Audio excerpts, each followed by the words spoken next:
سے بھی محدثین گزرے ہیں کہ عام لوگوں کے درمیان بھی ان کا نام لیا جائے، تذکرہ کیا جائے تو وہ فوراً پہچان جاتے ہیں کہ فلاں امام کی بات ہو رہی ہے۔ تھوڑی تھوڑی معلومات ہوتی ہے، تھوڑی پوری معلومات نہ ہو، صرف نام سے واقفیت ہوتی ہے، نام سے یعنی واقفیت ہوتی ہے، جیسے امام مسلم ہے۔ جو یہ سیاستہ کے بالخصوص مصنفین ہیں، ان میں یہ سب اور بالخصوص امام مسلم رحمۃ اللہ علیہ کو اللہ تبارک و تعالیٰ نے بڑا عروج عطا فرمایا، اور آپ نے یعنی کچھ ہی وقت کے اندر آپ نے بہت بڑا مقام حاصل کر لیا۔ حالانکہ وہ دور ایسا تھا کہ بڑے بڑے محدثین پائے جاتے تھے، ان کے اپنے استادوں کے اندر بھی ایسے نام موجود ہیں کہ جو بڑے بڑے پائے کے محدثین تھے، لیکن اللہ تبارک و تعالیٰ جس کو جو ہے مشہور فرما دے، جس کا نام بلند فرما دے، یہ اس کی حکمتیں ہوا کرتی ہیں۔ تو امام مسلم رحمۃ اللہ علیہ بھی انہی محدثین میں سے ہیں کہ اہل علم تو ان کو جانتے ہی جانتے ہیں، لیکن عوام بھی جو ہے وہ ان سے کچھ نہ کچھ متعارف ہوتے ہیں ان کے نام سے یا ان کی کتاب سے کہ صحیح مسلم شریف امام مسلم کی ہے، اتنا تو تعارف کم سے کم ہوتا ہے۔ تو یہ آپ نے کہا کہ وہ دوسری صدی کے آخر یا تیسری صدی کے شروع میں آپ کی پیدائش ہوئی، تو اس کا ذرا وضاحت کر دیں،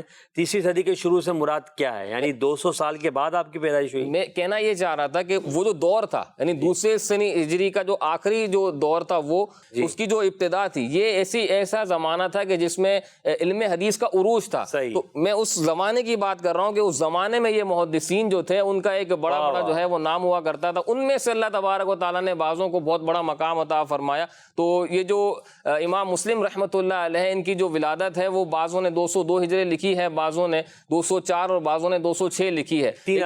اقوال ملتے ہیں، لیکن 202 اور 204 پر زیادہ علماء کرام گئے ہیں۔ اور امام بخاری رحمۃ اللہ علیہ بھی قریب کے دور کے ہیں، پھر جو دیگر سیاستہ کے مصنفین ہیں وہ بھی انہی دور کے قریب دور کے ہیں، یعنی کچھ فاصلہ ہے، کچھ ان کے اندر درمیان میں فاصلہ، اور بعض تو ایسے ہیں سیاستہ کے مصنفین جو ایک دوسرے کے استاد بھی ہیں یا شاگرد بھی ہیں، یعنی ایسا ان کے درمیان تعلق اور رشتہ ہے۔ تو امام مسلم رحمۃ اللہ تعالی علیہ اس دور میں پیدا ہوئے، آپ کا جو نام ہے وہ مسلم ہے، اور آپ کے جو والد ہیں ان کا نام الحجاج ہے، اور آپ کے دادا کا نام بھی مسلم ہے، اور آپ جو ہے وہ نیشا پور کے اندر پیدا ہوئے، جو اس دور کے اندر علم حدیث کا ایک مرکز سمجھا جاتا تھا۔ آپ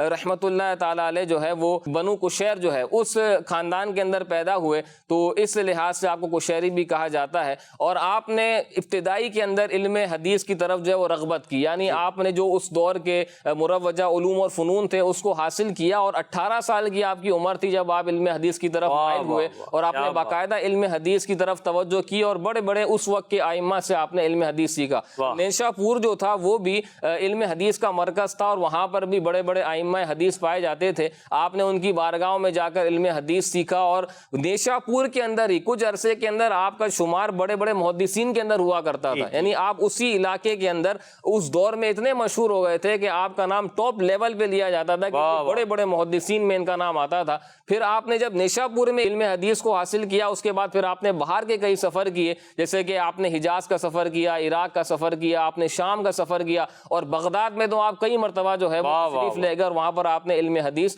حاصل کیا۔ تو یہ آپ کی تحصیل علم حدیث کے بارے میں علماء نے فرمایا کہ آپ نے سفر کئی کیے ہیں۔ اچھا، یہ جو آپ نے فرمایا نا کہ آپ کی ولادت 204 ہجری، چلے ہم مان لیتے 204 ہجری، اور پھر آپ نے کہا 18 سال کی عمر میں آپ نے وہ علم حدیث حاصل کرنا شروع کیا، مروجہ علوم ابتدائی تعلیم تو آپ حاصل کر چکے تھے۔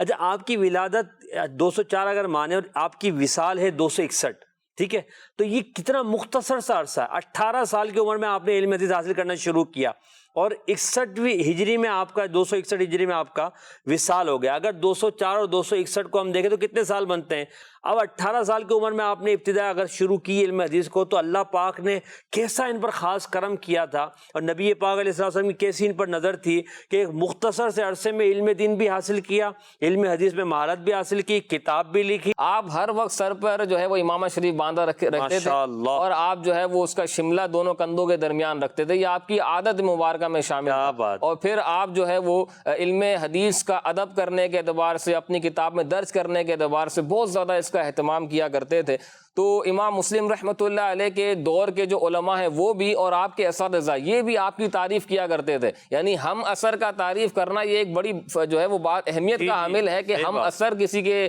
بارے میں جو ہے وہ، یعنی اس زمانے کے جو علماء ہیں وہ اپنے ہم اثر کے بارے میں تعریف کریں، اچھے کلمات کہیں، تو اس سے اس کی اہمیت میں مزید اضافہ ہو جاتا ہے۔ تو امام مسلم رحمۃ اللہ علیہ کے دور کے جو علماء تھے وہ بھی اور آپ کے اپنے اساتذہ بھی آپ کے بارے میں بڑے اچھے کلمات کہا کرتے تھے، یہاں تک کہ ایک مرتبہ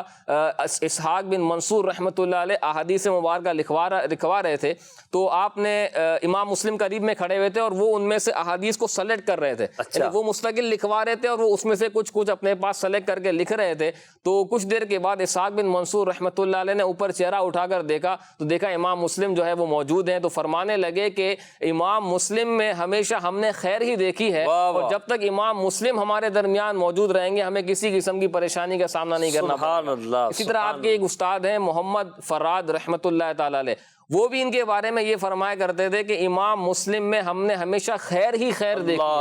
اساتذہ جو ہے وہ اپنے شاگرد کے بارے میں اتنے پیارے کلمات کہیں تو آپ دیکھیں کہ ان کی سیرت کتنی زبردست ہوگی اور ان کے اخلاق اور ان کے انداز کتنے بہترین ہوں گے۔